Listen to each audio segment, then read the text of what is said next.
Record पे record बना दिए इन्होंने, तो इनसे ये चीज सीखी जा सकती है। चलिए, तो अब मैं थोड़ा डेस्टिनेशंस पे आ जाता हूं। सुभाष जी, इस समय सबसे ज्यादा डेस्टिनेशन की डिमांड किधर से आ रही है?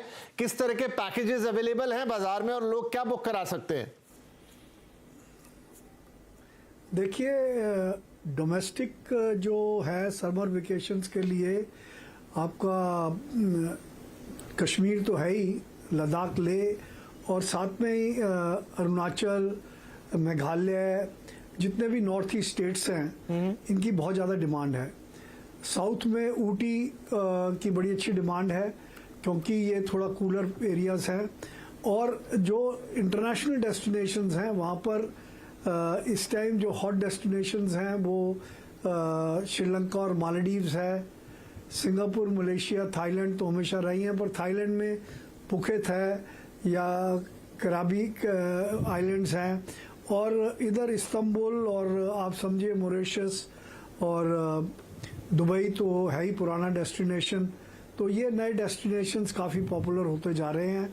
और क्योंकि मेरी एडवाइस यही रहेगी समर वेकेशंस में कि इंटरनेशनल डेस्टिनेशंस आप वही चूज़ करिए जहाँ पर इंडियंस को या तो वीज़ा ऑन अराइवल है या ई वीज़ा है। क्योंकि कई लोग हमारे पास ऐसे आते हैं जो टिकटें बुक कर लेते हैं, बाद में उनको वीज़ा नहीं मिलता, फिर बहुत ज़्यादा नुकसान करना पड़ता है, कई टिकटें नॉन रिफंडेबल होती हैं।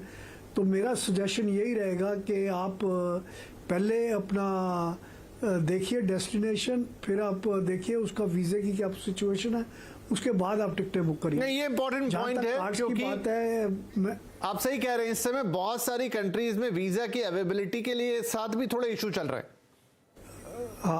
हाँ, तो there are many countries, about 40-50 countries है जहाँ पर ई वीज़ा और इंडियंस के लिए है, तो आप उन कंट्रीज में से चूज कर सकते हैं। दूसरा, जहाँ तक कार्ड्स की बात बताई है, ये बड़ा अच्छा सजेशन है। पर अगर आपके साथ बच्चे हैं और यूथ है तो 2 कार्ड्स मैं सजेस्ट करूंगा। एक तो youth hostel association of India का कार्ड है। पूरी वर्ल्ड में आप नेट पे जाएंगे तो पूरी वर्ल्ड में यूथ हॉस्टल्स हैं। वो विद इन इंडिया भी बहुत सारे यूथ हॉस्टल्स हैं जो कि आपको 500-1000 रुपए के अंदर और $15-20 में मिल जाते हैं, बेड एंड ब्रेकफास्ट। और साथ ही एक इंटरनेशनल स्टूडेंट आईडी कार्ड है यूनेस्को का, जो कि यूनेस्को रिकॉग्नाइज्ड है और 120 कंट्रीज में हज़ारों डिस्काउंट्स मिलते हैं। एयरलाइंस के ऊपर भी डिस्काउंट है, होटल्स के ऊपर भी है, यूरेल जैसे है, एमट्रैक है या ब्रिटिश रेल है, इन सब के ऊपर आपको बहुत अच्छे डिस्काउंट्स मिलते हैं। और अगर आपके पास यूथ हॉस्टल कार्ड है और आइजिक कार्ड जिसे कहते हैं इंटरनेशनल स्टूडेंट आईडी कार्ड, तो उसका रेस्टोरेंट्स में, म्यूजियम में, होटल में आप हज़ारों रुपए सेव कर सकते हैं, हज़ारों डॉलर सेव कर सकते हैं इन दोनों कार्ड्स के। चलिए जी, बहुत ही अच्छा। तो आज तो बढ़िया सेविंग के एक से एक टिप आ रहे हैं यहाँ पे। 2 और कार्ड्स आपने बता दिए, यूथ हॉस्टल और एक और कार्ड, और यहाँ पर वो इंटरनेशनल ट्रैवल के लिए काफी काम आ सकता है। अब इंटरनेशनल ट्रैवल की बात चल रही, तो राधा इस समय बढ़िया, जैसे सुभाष जी भी कह रहे हैं कि वहीं के लिए ऑप्ट कीजिए, या तो वीजा ऑन अराइवल हो या फिर ई वीजा आपको मिल जाए, बहुत ज्यादा इंतजार या उसमें दांव पेच ना हो। और ये बात सही भी है क्योंकि वीजा को लेकर थोड़े इश्यूज है और अभी फिर कोविड की बातें होने लगी हैं। कौन से बेस्ट इंटरनेशनल डेस्टिनेशन है इस समय जहां लोग ऑप्ट कर रहे हैं या जा सकते हैं?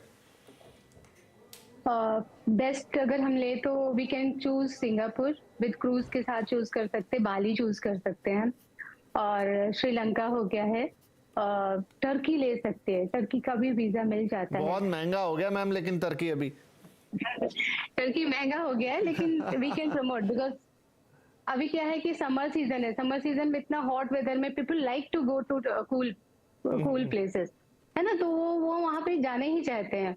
फॉर एग्जाम्पल कोस्टल एरिया में हम उनको नहीं भेज सकते क्योंकि इतना ह्यूमिडिटी होती है वहां पे, तो दे can not bear and they can not enjoy. या इतना हॉट वेदर होता है कि वो अपने बच्चों के साथ बाहर भी नहीं घूम सकते, ना ही they can not access the water activity भी नहीं कर सकते। तो बेटर है कि वो लोग प्लान ही करते कि यूरोप का प्लान कर लिया, जैसे ग्रीस हो गया है, स्विट्जरलैंड, पेरिस हो गया, तो ऑब्वियस इसका वीजा के लिए उनको टाइम मिलता है। Even student can not get a visa Europe का as per their terms and conditions जो भी है जी। सो ठीक है, ये डेस्टिनेशन है जो आपने बताया और इम्पोर्टेंट है, सही बात है। आप गलत डेस्टिनेशन चुन लेंगे तो जरा गर्मियों के लिहाज से बहुत कुछ देखना। अब दुबई एक अच्छा डेस्टिनेशन है, लेकिन हाँ मौसम इतना गर्म हो जाता है कि फिर घूमना फिरना थोड़ा मुश्किल पड़ता है। सिंगापुर का नाम ले रहे हैं, बाली का नाम ले रहे हैं। सुजॉय, आप हमेशा हट के कुछ डेस्टिनेशन बताते हैं, आपकी क्या राय है? देखिए, डेस्टिनेशंस में अगर हम यूरोप में आए तो आज की डेट में 4 ऑप्शन छोड़ के पॉसिबली नहीं है, क्योंकि वीजा अवेलेबल ही नहीं है। एक अकेला ग्रीस वीजा दे रहा है, स्पेन दे रहा है, स्विट्जरलैंड दे रहा है और स्कैंडिनेवियन में स्वीडन दे रहा है। इसको छोड़ के कोई कंट्री आपको वीजा नहीं दे रहा है आज के डेट में। 3-3 महीने का अपॉइंटमेंट स्लॉट है, तो वो इम्पॉसिबल है। तो कहीं ना कहीं ये डेस्टिनेशंस आ गए। मैं कह रहा हूँ, हमें अगर किसी से सीखना है, आप वियतनाम देखिए, एक ऐसा कंट्री जहां पे बिजनेस ट्रैवलर को छोड़ के कोई नहीं जाता था 4 साल पहले। और इंडियंस कहते थे कि इवन नॉन वेजिटेरियन इंडियंस कहते थे वियतनाम में खाने की दिक्कत है। सडनली वियतनाम में आज के डेट में भी आप जाएंगे, कल का फ्लाइट देखिए 8,000, कलकत्ता से 6,000 में वियतनाम के फ्लाइट्स हैं। तो वियतनाम एज अ डेस्टिनेशन ने पूरा मार्केट का इकोसिस्टम चेंज कर दिया है। They have beaches like Thailand, Danang में मेट्रो सिटी से लेके हेलोंग बे से, and price point of view आज जैसे बुकिंग बढ़ते जा रहे हैं, सिंगापुर, बाली, क्योंकि बाली डबल डेस्टिनेशन आ रहा है, 2 फ्लाइट पे जाना पड़ता है, उसके प्राइसेस बढ़ रहे हैं। वियतनाम ने 9-10 हजार के रेंज में अभी भी फ्लाइट्स रखे हुए इंटरनेशनल, वीजा 3 दिन में सिंपल कर दिया है। सो हाँ, वियतनाम एक सेक्टर है। किसी को अगर अलग से एक्सपेरिमेंटल जाना है तो जीजू आइलैंड इन साउथ कोरिया, जो एक ब्यूटीफुल वॉल्केनिक आइलैंड है, सब वहां से आप थोड़ा आगे जाइए, there is a Yap island. मैं कहता हूँ मतलब वहां आज भी वो ट्राइबल एरिया लोग रहते हैं जो एक स्टोन करेंसी में डील करते हैं, एंड वो साउथ कोरिया से 3 घंटा आगे फ्लाइट में। तो ये ऑफ ट्रैक डेस्टिनेशन हमेशा ओपन है ट्रैवल करने के लिए। ये पीक टाइम है मसाई मारा का, द ग्रेट माइग्रेशन का, अभी तो नहीं, 2 महीने बाद शुरू होने वाला है। विक्टोरिया फॉल्स इन केनिया, तो अफ्रीका के भी कुछ कंट्रीज है जो अनएक्सप्लोर्ड है, जो इस भीड़ भाड़ के टूरिज्म से काफी अलग है। Mountain gorilla trekking in Dominican Congo, Rwanda, Uganda, silverback mountain gorilla सिर्फ इन 3 कंट्रीज में मिलते हैं। तो ये ऑफ ट्रैक डेस्टिनेशंस है, क्लोज टू नेचर है, और जहां अभी ये भीड़ नहीं गया हुआ है।